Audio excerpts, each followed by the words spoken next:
dans Deutéronome 5,7, honore ton père et ta mère, comme l'Éternel ton Dieu l'a ordonné, afin que tes jours se prolongent et que tu sois heureux dans le pays que l'Éternel ton Dieu te donne. Pour que tu sois heureux dans le pays que l'Éternel ton Dieu te donne, tu dois honorer tes parents. Pour que tu vives longtemps dans le pays que ton Dieu te donne, tu dois également honorer tes parents. Shalom est donné. Qu'est-ce qu'il faut faire pour vivre heureux? Il faut faire quoi? Pour être béni, être heureux, il faut faire quoi? Parlez fort. Nous devons honorer nos parents. Vous devez honorer vos parents. On a dit tout à l'heure que honorer, ça veut dire quoi? Respecter. Caméraman, toi, on va pas te voir à l'intérieur, ne parle pas. On a dit qu'honorer tout à l'heure, ça veut dire quoi?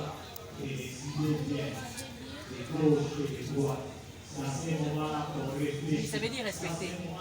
C'est ça. On a dit honorer, ça veut dire quoi? Pas les plus forts. Pas fort. Honorer, ça veut dire respecter les parents.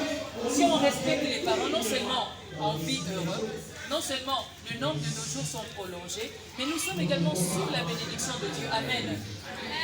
Cet ordre s'accompagne de la promesse que l'enfant ira bien et bénéficiera d'une longue vie.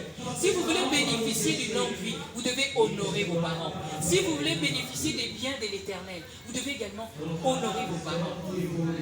Au verset 3 d'Éphésiens 6, il y a une récompense pour l'enfant qui obéit à ses parents et les honore. Vous avez besoin d'être récompensé par Dieu, n'est-ce pas?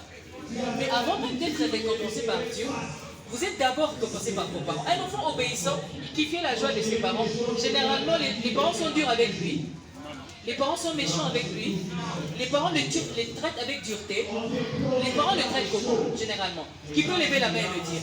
Comment on traite un enfant qui est obéissant, un enfant qui est docile, un enfant qui est sérieux? En tout cas, lui, il est très fort. Hein? Il y a que lui qui fait qu'il répond. Vous autres, vous dormez ou quoi? Malik, c'est quoi?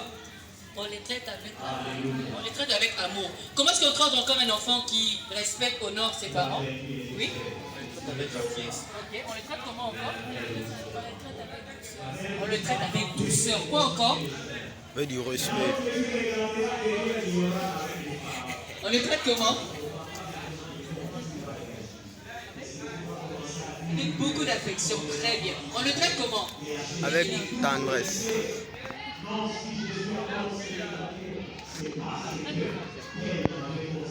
On le traite avec du respect. C'est comme ça qu'on traite un enfant qui est obéissant, un enfant qui est docile, un enfant qui honore ses parents, un enfant qui obéit à ses parents. On le traite différemment d'un enfant qui est désobéissant. Donc c'est la première récompense que vous recevez. Avant que le Seigneur vous bénisse, vous êtes d'abord béni par vos parents. Amen. Vos parents déclarent des bonnes paroles sur vous. Vos parents peut-être vous feront des cadeaux. Vos parents peut-être ils feront en sorte que vous obtiendrez des faveurs de leur part.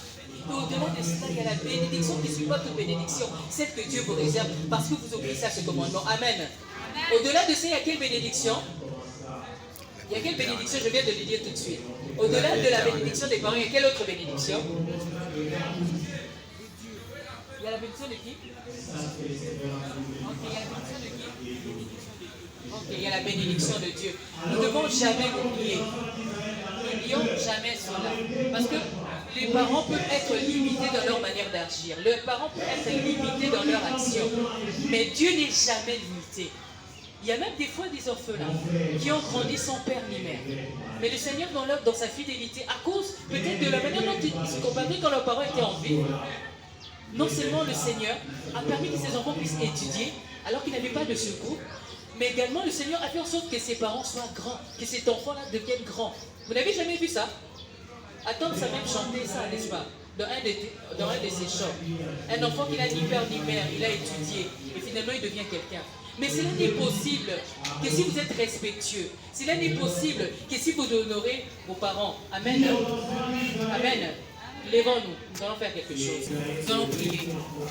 Parce que nous avons une responsabilité.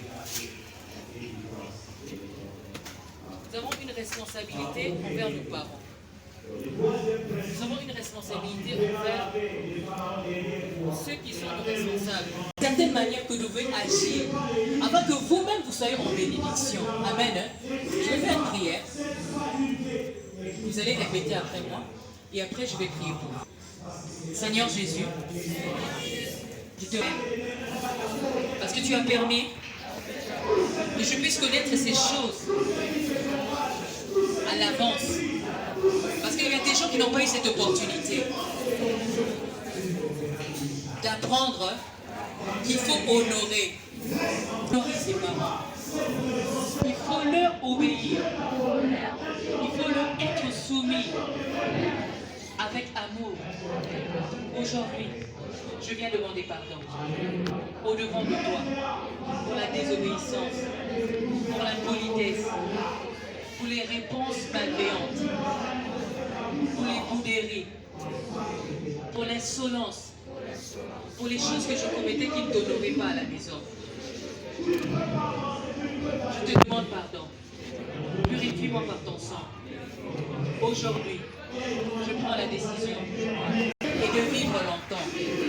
Je vais prier pour vous. Levez vos mains. Seigneur Jésus, je te recommande notre jeunesse.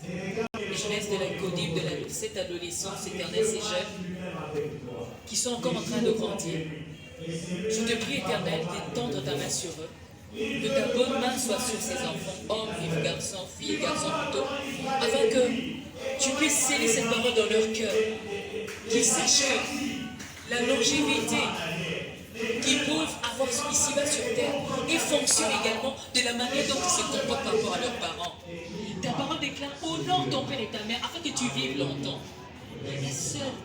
Le seul commandement qui est attaché à une promesse. Aide-les afin d'acquérir cette connaissance et de la maintenir jusqu'à leur mort, oh Dieu. Qu'ils grandissent en honorant leurs parents. Même quand ils seront en âge d'aller à l'université, qu'ils continuent d'honorer leurs parents. Même quand ils se marieront, qu'ils continuent d'honorer leurs parents.